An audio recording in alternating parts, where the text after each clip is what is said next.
Окей, давай послушаем вместе лекцию Сангharakshita. Низшая эволюция и высшая эволюция.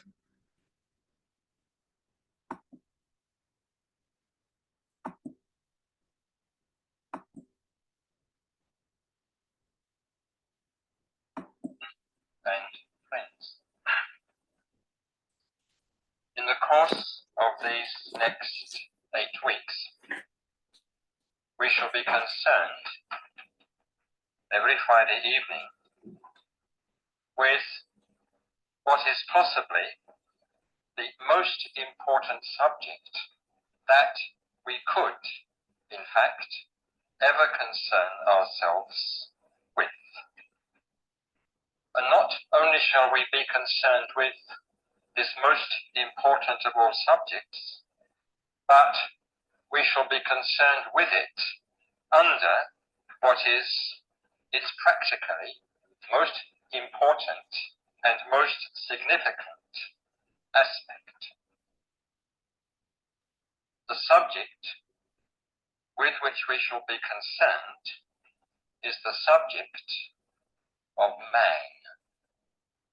That is to say, our subject is ourselves, not anything outside ourselves.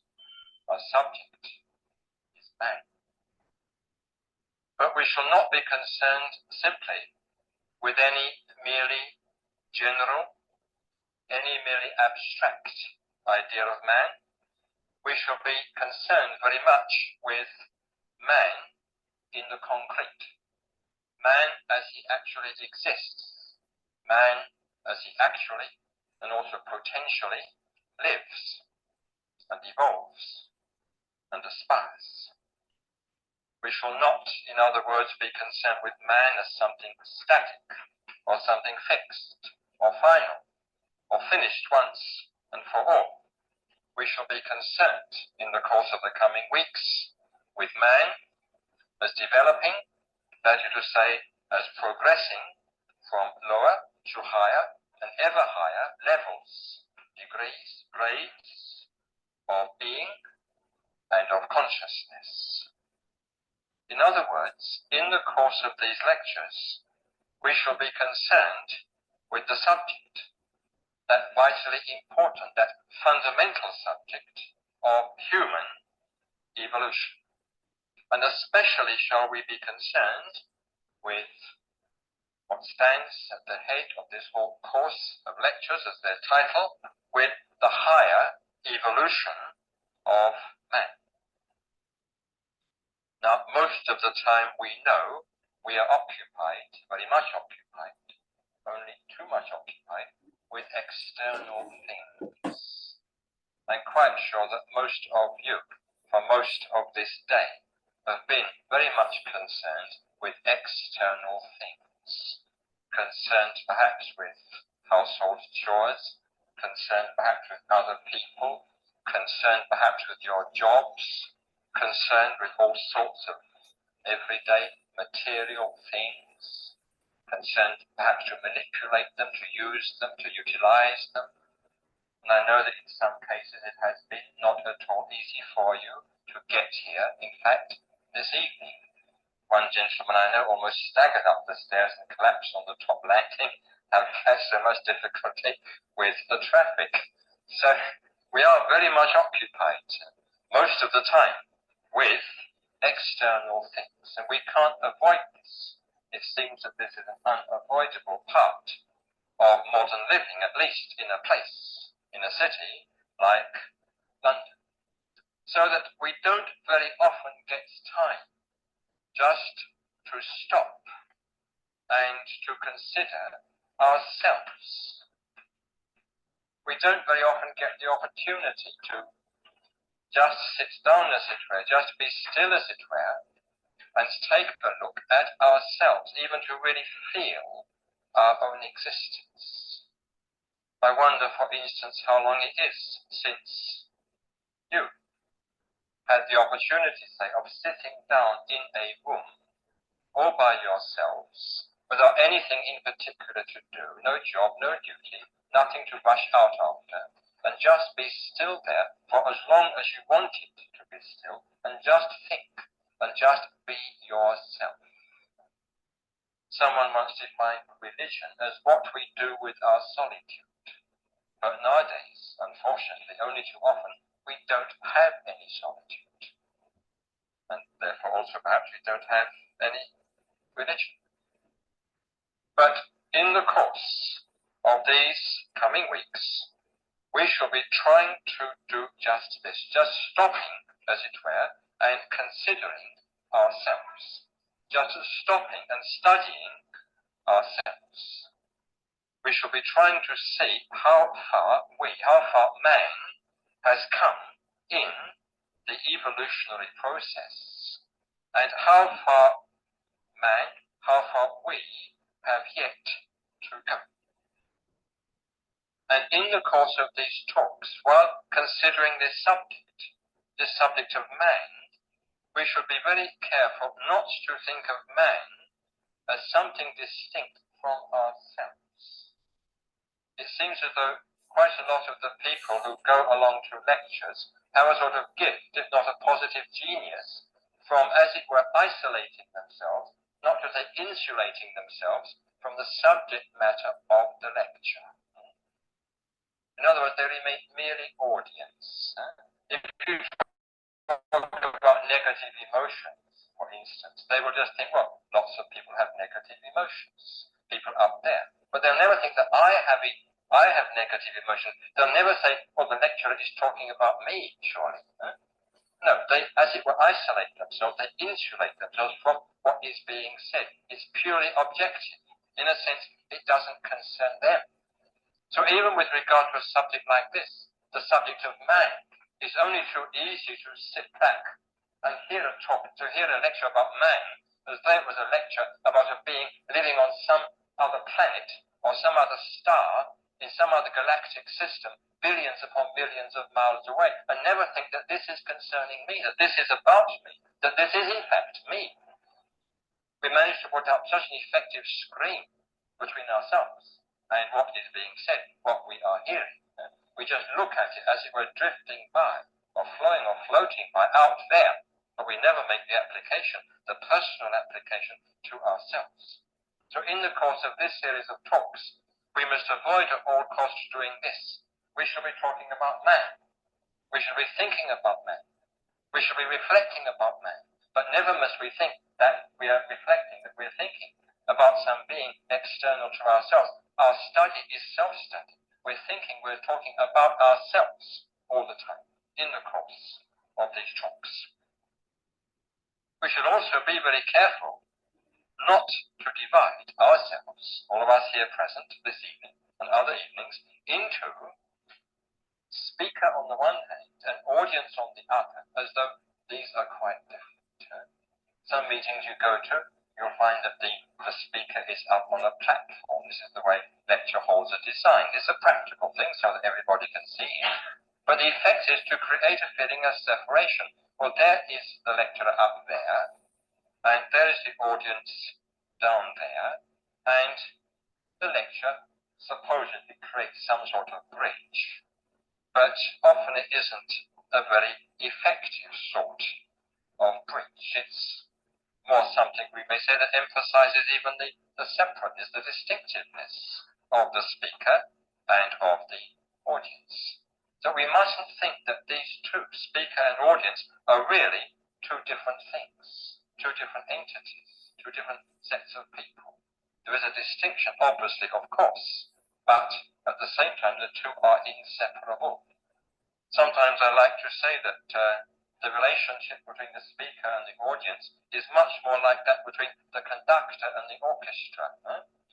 When you go along to hear a piece of music played, when you go along to a symphony concert, you realize that the music that you hear is the product jointly of the members of the orchestra and the conductor who is conducting them. So I very often feel that a lecture is like this, a sort of joint product. It's rather as though we had an orchestra, had an audience, that is to say, without any audience that was listening to the orchestra. Everybody is playing as well as listening. So this is what we should try to feel in the course of these talks. There may be just one person speaking, but that one person should function or does function in a way as the mouthpiece of the reflections of everybody present about themselves, that is to say, about man. Now today, our reflections about ourselves must be rather wide-ranging. Tonight we have to cover a great deal of ground. Tonight we shall be dealing not only with evolution, lower and higher, which is our actual subject for this occasion, but also we shall be laying the groundwork for the whole series of these talks. And I therefore propose to divide this evening's lecture into three distinct parts. In the first part, we shall deal with evolution in general. In the second, we shall deal with the difference between the lower evolution and the higher evolution. And this incidentally would involve the working out, with the help of a diagram, of a sort of scale of evolutionary progress and development. And in the third part of the lecture, we'll just briefly indicate some of the different aspects of the higher evolution, aspects which will be covered at some length in subsequent lectures. So first of all, evolution in general. It's no exaggeration to say, I think, that this concept of evolution is probably the most important general concept of modern thought. I say modern thought advisedly because even though the idea of evolution, of development, even organic development, was known in earlier times, even in ancient times, it was known, if I can speak of it as being known, in fact at all, only in a very vague, almost dreamy, poetic sort of way. If there was any sort of understanding of this idea of evolution at all in earlier ages, it was more a matter, we may say, of inspired guesswork rather than a real scientific, objectively grounded knowledge. As a scientifically demonstrable principle, evolution, we know, or the concept of evolution, is forever associated with the name of Charles Darwin, because it was he who first traced the operation of this principle, of this concept of evolution, in detail within one particular field of human knowledge. That is to say, in the field, in the sphere of biology. And he showed quite definitely, quite decisively, in the face of a great deal of dogmatic Christian opposition, he showed how one form of life, one form of organic life, developed into another. The more simple form developing into the more complex, and the more complex into the more complex still. And since those days, only 100 years ago, since those days, the principle of evolution has been discovered to be at work in every field of knowledge and in every department of life. Wherever you find life, there you find evolution, there you find development. And at present we know that the ramifications of this great principle, this universal concept of evolution, extend throughout the universe at all possible levels. In fact, we find Sir Julian Huxley writing these words. He says, "The different branches of science combine to demonstrate that the universe in its entirety must be regarded as one gigantic process, a process of becoming, of attaining new levels of existence and organization, which can properly be called a genesis or an evolution." So this is the prospect. This, if you like, is the vision, the wonderful vision, even the inspiring vision, which is held up for our contemplation by science, by modern knowledge today. And this vista which opens up before us, this vista of an evolving universe on a gigantic scale, contrasts, we may say, very much with the cramped and static picture of the universe formally presented by traditional religion. But wonderful as this vision is, this vision of evolution, of cosmic evolution, there is something still more wonderful about it.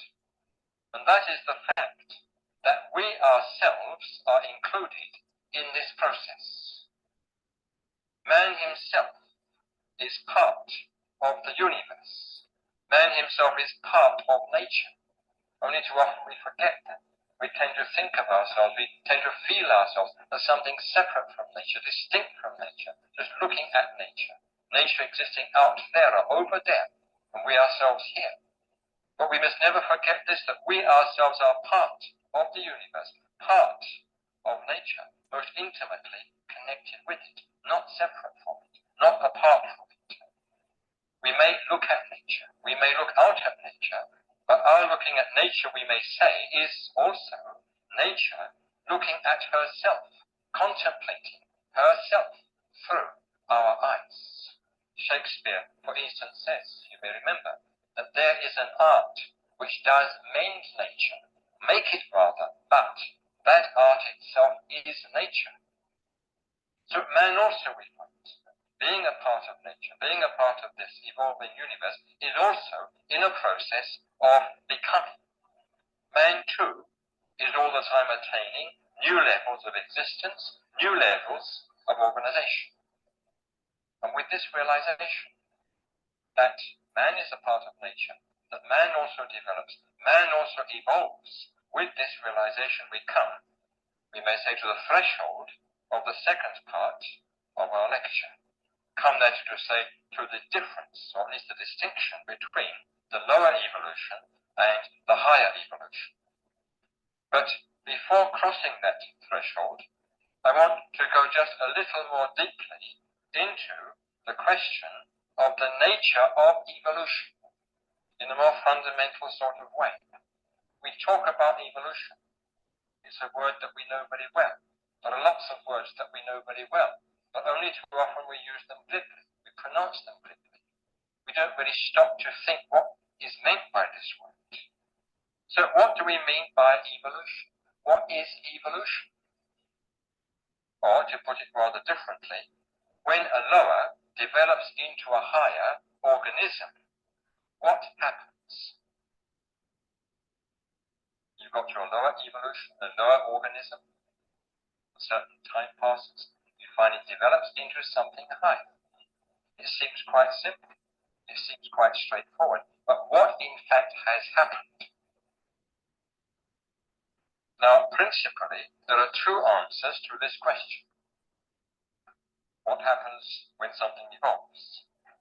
And these two answers are, first, the mechanistic, and second, the vitalist.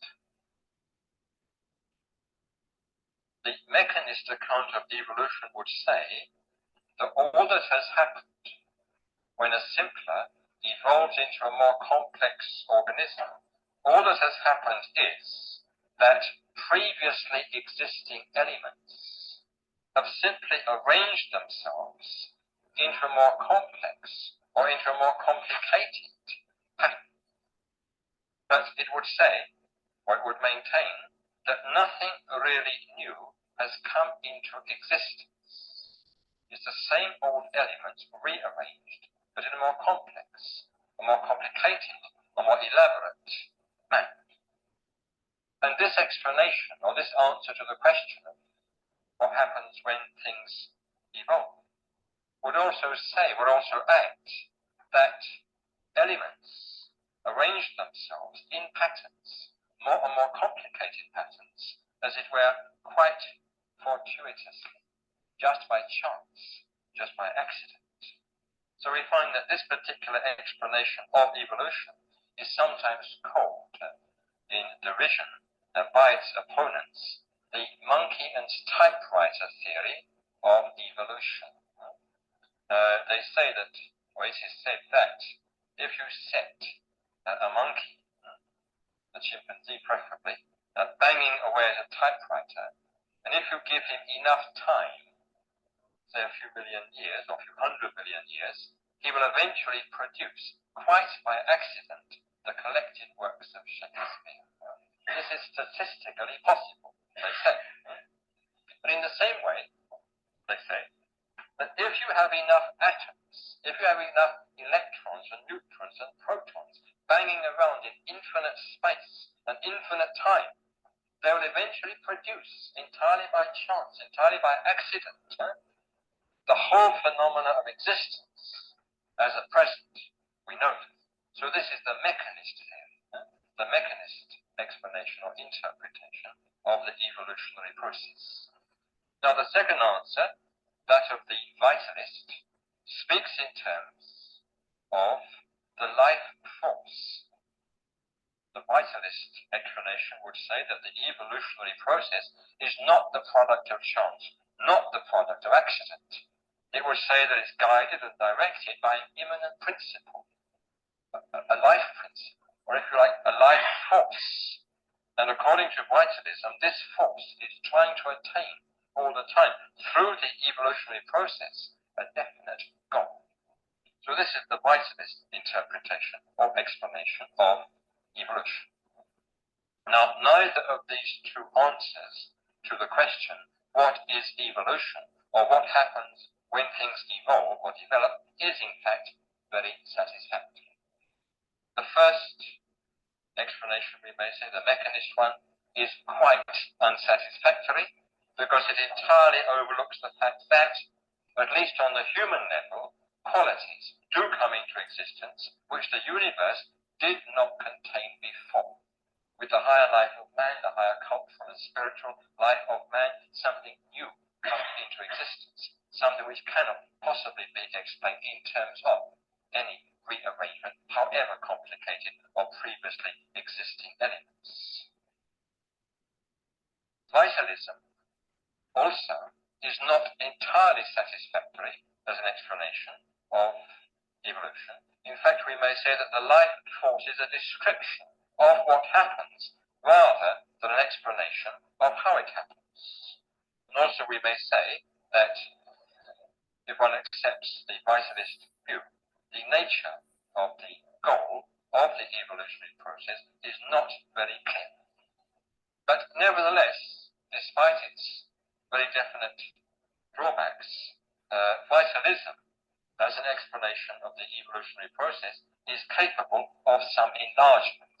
And this is what we are now going to try to do, to enlarge this vitalist conception until it comes a little nearer to the truth.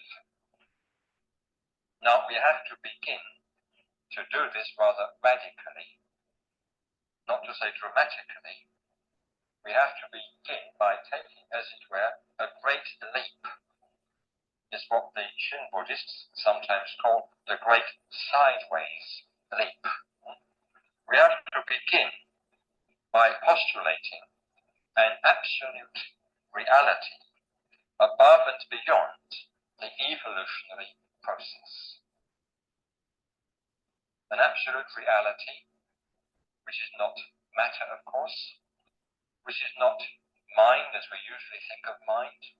We can call this absolute reality absolute mind, we can call it universal mind, but it is a mind in which there's no distinction of subject and object, which is just one pure, non-dual, universal, if you like, cosmic awareness, which is all-comprehending, which is transcendental, which is blissful, which in Buddhist language is void, devoid of separate individuality, that is to say, and so on. And above and beyond the evolutionary process, transcending the evolutionary process, even at its highest, existing, as it were, in an altogether different dimension. So we have to begin by positing the existence of this absolute reality.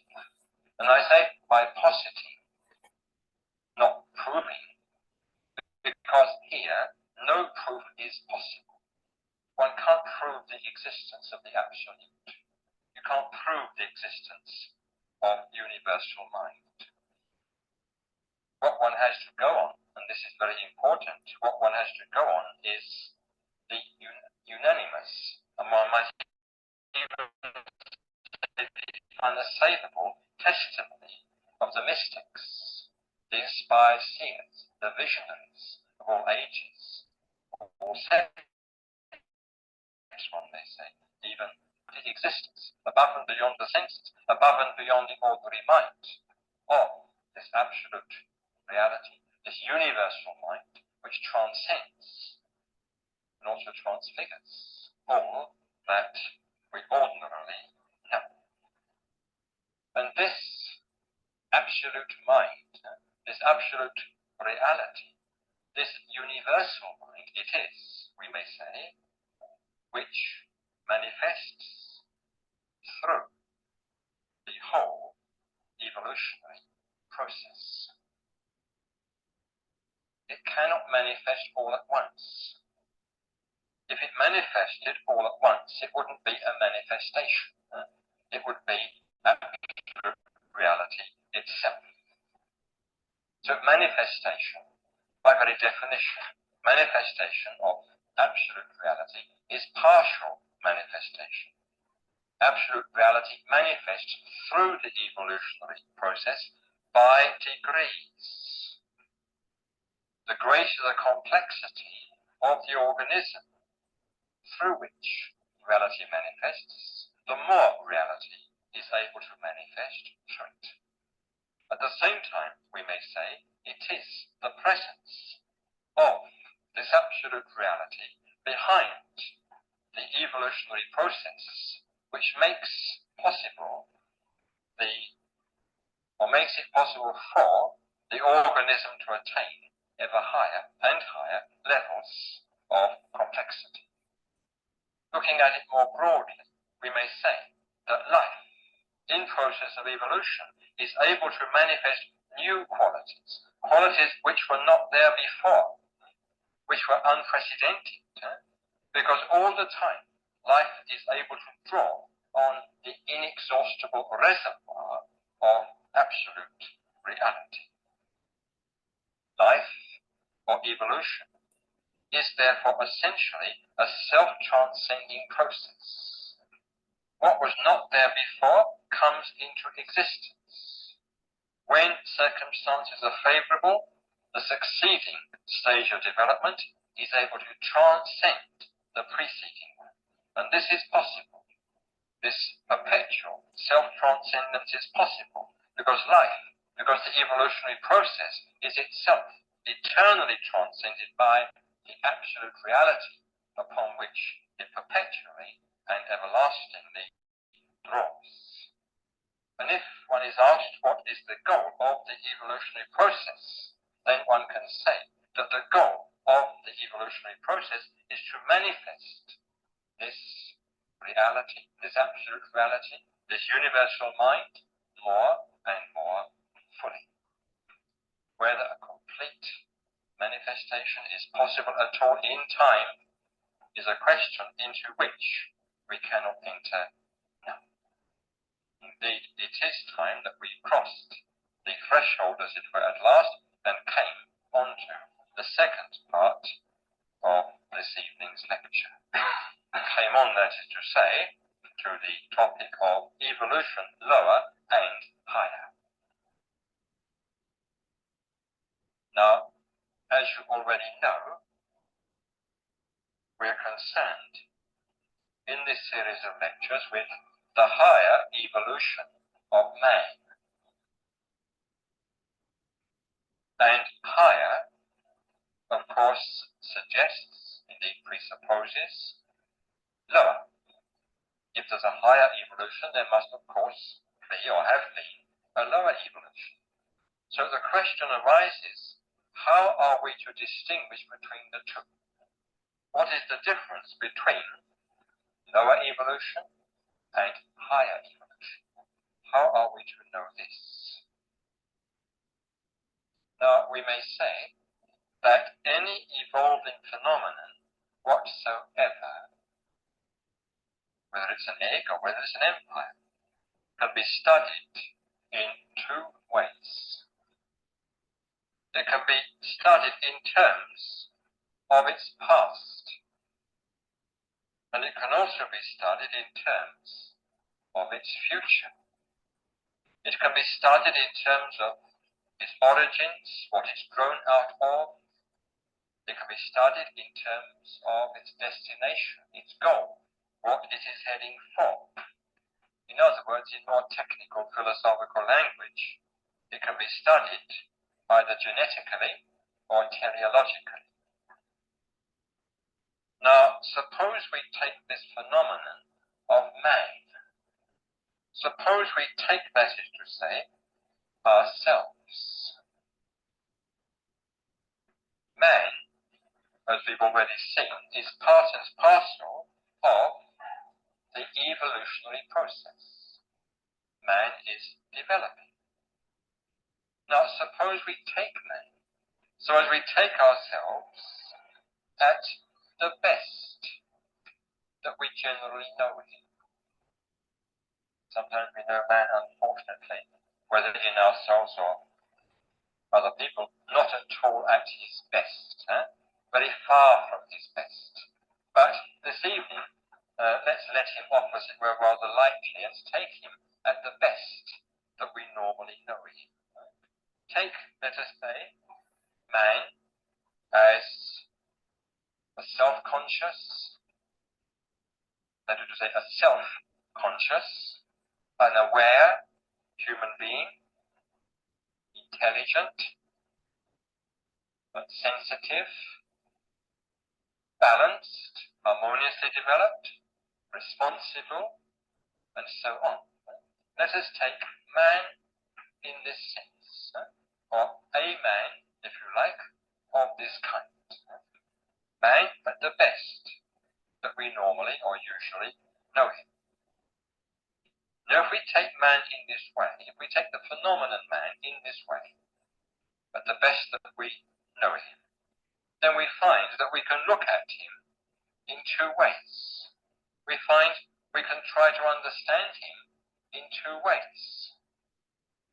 We can try to understand man, try to understand ourselves, one, in terms of what he has developed out of, and two, in terms of what he will develop into, in fact, is already developing into. Now, it's the first of these which constitutes the lower evolution. What man has developed out of, that constitutes the lower evolution. And the second constitutes the higher evolution. What man can develop into, what we can develop into. The lower evolution is dealt with by science, especially by the biological sciences, whereas the higher evolution, we may say, is covered by more advanced psychology, covered by the arts, and covered by religion in the more spiritual sense of the term. Covered also by what Middleton Murray, for instance, calls the metabiological sciences, those sciences which go beyond the ordinary biological framework. Now, this may sound, to some of you at least, a little complicated, not very clear. So let us start thinking diagrammatically. I was going to ask you to close your eyes and imagine a right-angled triangle. But this might be difficult for some people. Some people find it rather difficult to visualize. So I decided that instead of doing this, I'd get someone to draw a simple chart or diagram on the blackboard. So let's just take a look at this.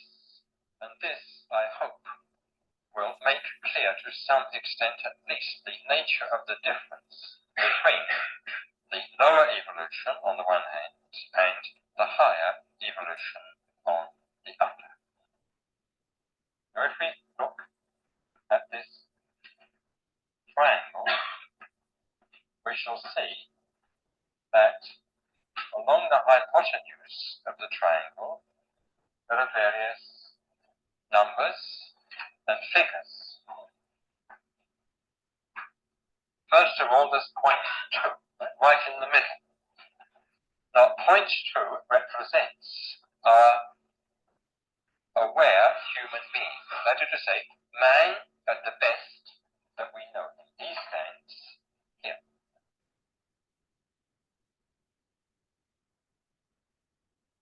So this whole section of the hypotenuse, from this point here, right up to 2, this represents the process of the lower evolution. This is the distance that man has come, and this is where he stands now. And this section of the hypotenuse represents the higher evolution. This is the distance that man, that we ourselves, have yet to traverse. So lower evolution here, higher evolution up there. Now we see that each of these two sections, the section representing the lower evolution and the section representing the higher evolution, can be in turn divided. So there's point 1 here. Point 1 represents the point at which consciousness emerges. The point, that is to say, at which the animal becomes human. Animals, of course, do possess a sort of rudimentary consciousness, especially some of the higher animals, but one is thinking here of consciousness in its distinctively human form. So human consciousness emerges here. Now, point 3, in the middle of the line or section representing the higher evolution, point 3 is the point at which transcendental awareness, or awareness of absolute reality, emerges in a decisive manner. In other words, when it starts to be a permanent faculty of the being, or when it starts to be a directive principle of one's life. This point is sometimes called the point of no return, because it's the point beyond which retrogression for the individual becomes impossible. So we have now 3 points, 1, 2, and 3, dividing this hypotenuse of our triangle into 4 sections. And then plus the point here, 0, and the point up there, infinity, we have along the hypotenuse 5 distinct points. 0, 1, 2, 3, and infinity. 5 altogether. So 0 obviously represents the starting point of the whole evolutionary process. If one thinks in terms of physics, this is the subatomic unit. Or if one thinks in terms of biology, one starts with biology, then this point represents the amoeba. Point 1, of course, as I've explained, is the point at which consciousness, that is to say, human consciousness, emerges. Point 2 is the point at which self-consciousness or awareness emerges. And we may say that most of us, the majority of us, are still a bit below this point. This is the human being as we know it at his best at present. But most of us fall considerably below that point, we may say.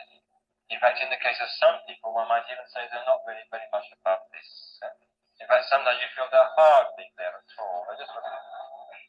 One can't help feeling that sometimes that quite a number of people are not, in fact, very much more than animals. I was reading not so very long ago an article in which it was stated that someone had recently claimed, in a very positive manner, I think he'd done some scientific investigation, that all human beings facially definitely resembled either pigs or birds. And according to this person, it's possible to look around at one's friends and immediately classify them as either pigs or birds as regards their facial appearance. And this is indeed quite a thought. that we do have still, whether facially or otherwise, so very much of the animal nature still clinging about us. For the majority of people, we may go so far as to say humanity is something yet to be achieved. We usually take it for granted that we are human. We refer to the human race as though every statistical individual was a fully fledged human being. But this is not really so much to be taken for granted as one might have thought. The vast majority are still living very much at the animal level, preoccupied with purely animal needs and interests, and comparatively few succeed in rising to any extent above that. And so it's all very well for people to talk of, say, leading a religious life or leading a spiritual life, as though you could go straight off and do that. For the vast majority of people, the first preoccupation is that they should make quite sure that they're leading a truly human life. And then after that, you can think in terms of a life which is higher than the human. So for most people, this is the immediate duty, one may say, to achieve humanity, to become human. And we have to ask ourselves this also. We have to apply to ourselves, are we yet really and truly and fully human? Or to speak of anything more than human, have we yet reached really the human level? Have we really established ourselves on the human level? Do we all the time function on the human level? Do we really behave like human beings? Or are we not only too often just animals? Brains and placed at their more than that. So this is something about which we should think and ponder indeed, very seriously indeed.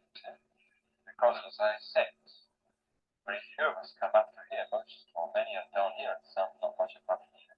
So that's point one and point two, and then of course point three, the point at which, as I said, transcendental awareness emerges, awareness of reality, which begins to carry us above the human.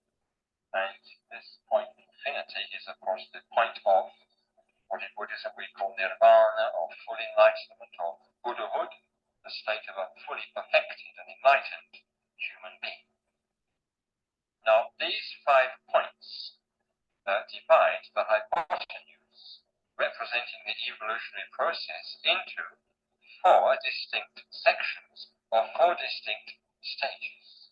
We've got stage A, which is, we may say, the infrahuman, the subhuman, that would be the mineral, the vegetable, and the animal kingdoms. And then B, which is the human, both primitive and civilized. And then C, which we may describe as the ultrahuman, and D, which is the suprahuman, or even the transhuman. So in this way, with the help of this diagram, with the help of this chart, we can cover the whole process of evolution. The whole process that begins with the amoeba, continues through man, unenlightened man, and culminates in the Buddha, or the enlightened man, the man who is fully awoken to absolute reality and identified himself with it. So in this way we see that with the help of this conception of evolution in this extended sense, science and religion, the lower and the higher evolution, biology and metabiology are combined, are embraced in a single vast sweep which comprehends the whole of life in all its manifestations at every possible and every conceivable level. And this is surely a most inspiring and in a way even consoling prospect, because it enables us to understand ourselves by understanding man, by understanding life, by understanding evolution better than ever before. It makes, we may say, sense of human existence. We can begin to see just where we stand. We can see that man occupies the middle point in the whole evolutionary process. He has come up so far, and he has so much farther still to go. But far as he yet has to go, far as we have yet to go, can nonetheless advance joyfully because the path is clear beneath and before our feet. Now, just one final point before we pass on to the third and the last section of this evening's lecture. As indicated or illustrated by this diagram, the lower and the higher evolution are, in a sense, continuous. One, we may say, grows out of the other, follows upon the other, springs from the other. The higher, of course, from the lower. But at the same time, there are very important, very radical differences between the two, between the lower evolution on the one hand and the higher evolution on the other. And the biggest difference is this, that the lower evolution proceeds, as it were, collectively, whereas the higher evolution is an individual matter. In the case of the higher evolution, it's one organism at a time, one organism separate, by itself, if you like, even alone. And this is why the development of self-consciousness, the development of awareness, the development of mindfulness, upon which, as most of you know, Buddhism places so very much emphasis, is so supremely important. It is this mindfulness or this awareness, this consciousness, if you like, of one's own being, of oneself as an individual in the true sense, which constitutes the growing point of the higher evolution. Amongst vegetables, amongst animals of the same species, we find that members of the same species cannot outstrip one another in the evolutionary process. One individual may be bigger, may be stronger, but not essentially different from any other individual member of the same species. There's no difference of kind. But one man, on the other hand, can outstrip other men, can outstrip all other men, can become different in kind from all other men, can become what is sometimes called a new man, can become what in Buddhism is called a Buddha, an enlightened or an awakened one, which means not just the old man, the original man, reissued, if you like, in a slightly improved edition, but an altogether new species of man, if you like, an altogether new species of being. One can even speak in terms of a fresh biological or even metabiological mutation. So what we call religion, what we call spiritual life, is or should be concerned with the production of this new man. Unfortunately, it isn't always so, it isn't often so. Only too often religions are concerned with other things, maybe enlisting converts or putting up great buildings or proving something or demonstrating something. But what they should all really be concerned with is producing this new man, what Buddhism calls this enlightened being, this Buddha. And this is what any true religious or true spiritual movement should be concerned with, contribute to this process of the higher evolution, not wasting time and wasting energy on unessentials. Now, thirdly and lastly, aspects of the higher evolution. And there are very many of these indeed. One can speak of various historical aspects of the higher evolution, artistic aspects, and aspects concerned with comparative religion, and so on. And in subsequent lectures in this series, we shall be examining some of these. Next week, for instance, we shall be concerned with the axial age. This is a term coined by the existentialist philosopher Karl Jaspers, and the axial age represents that very crucial period of human history, from about 800 to about 300 BC, when the higher evolution really and truly got underway, so far as this human race is concerned. That is to say, that period in the course of which the new man really and truly started to emerge. So next week we shall be concerned with this. And next week we shall also be trying to understand the nature of this new man. In what way is he new? In what does his newness consist? We shall also be trying to understand the nature of true individuality. Individuality sometimes has rather a bad odor, as it were, in religious circles. But what is true individuality? This we shall try to understand. And then in the third lecture, we shall go off at a bit of a tangent and we shall deal with the new man as artist, as, if you like, artistic genius. And we shall try to see where he stands in the evolutionary process. We shall try to ascertain the place of art itself in the whole spiritual life, the whole process of the higher evolution. And then in the fourth lecture, we shall be dealing with a very important distinction.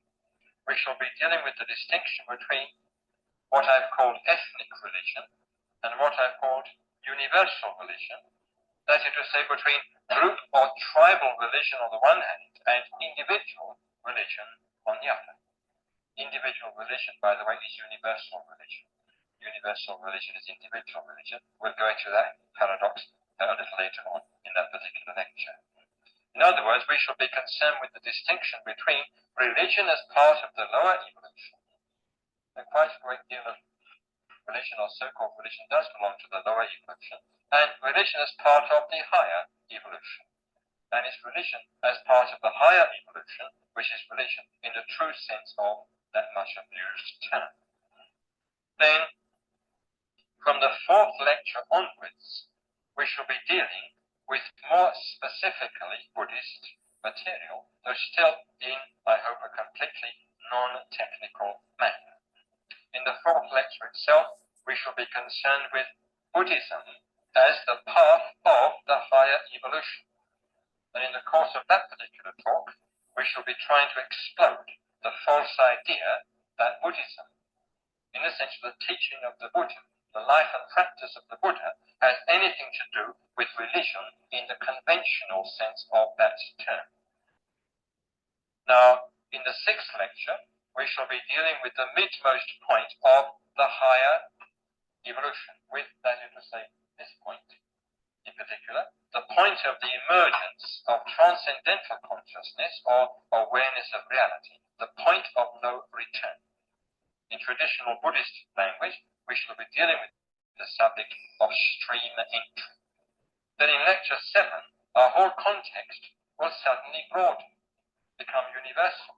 Not that it was narrow before, but in this lecture, it will become broader still. In this lecture, the 7th lecture, we shall come back to the idea expressed in the first part of this lecture of the evolutionary process as a progressive manifestation in time of absolute reality. And this will all be discussed under the general heading of the cosmic significance of the Bodhisattva idea. Our last whole series of lectures was on aspects of the Bodhisattva ideal, and some of the threads left hanging over from that whole series will be gathered up and woven together in this particular 7th lecture of the present series. And then finally, in the last lecture, which will be on Buddhism, Nietzsche, and the Superman, single inverted commas, we shall be examining one important modern European formulation of the kind of ideas presented in this course of lectures. So I hope that as this course proceeds, we shall be able to see more and more clearly the distinction between the lower evolution and the higher evolution, as well as gain some idea of the general nature, at least, of the higher evolution of man.